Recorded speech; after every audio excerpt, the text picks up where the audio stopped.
चालली बाबू तू गणपती बाप्पा पाहायला.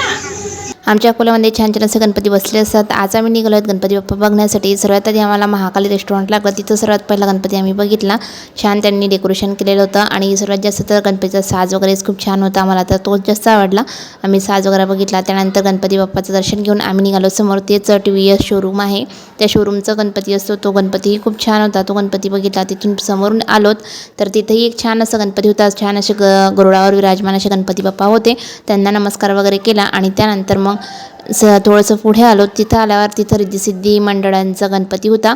तर त्यांची थीम ही अमरनाथ अशी होती. तर अमरनाथची त्यांनी पूर्ण जे अमरनाथला जसं असतं तसंच पूर्ण त्यांनी प्रदेश तिथं तयार केलेला होता. सोबतच त्यांनी जाण्या येण्यापासून सर्व गोष्टीचं व्यवस्थित मॅनेजमेंट बनवलेलं होतं आणि सर्वात भाविकांची इथं सर्वात जास्त गर्दी होती. आम्हाला दर्शनासाठी 1 ते दीड तास लागला. छान बर्फांच्या लाद्यांवरून चालायला सर्वांनाच खूप मजा वाटत होती. छान असं प्रदेश होता. पूर्ण अंधकार होता.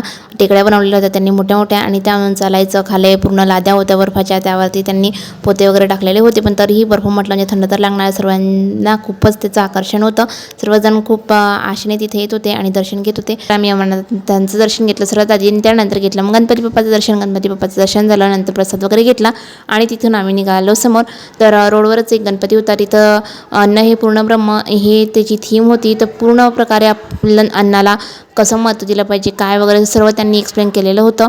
तर असे आमच्या अकोल्यातील थोडेफार जे गणपती होते ते मी बघितले. तुम्हाला हे गणपती कसे वाटले आणि तुम्हाला कोणती थीम आवडली हे मला कमेंटमध्ये नक्की सांगा.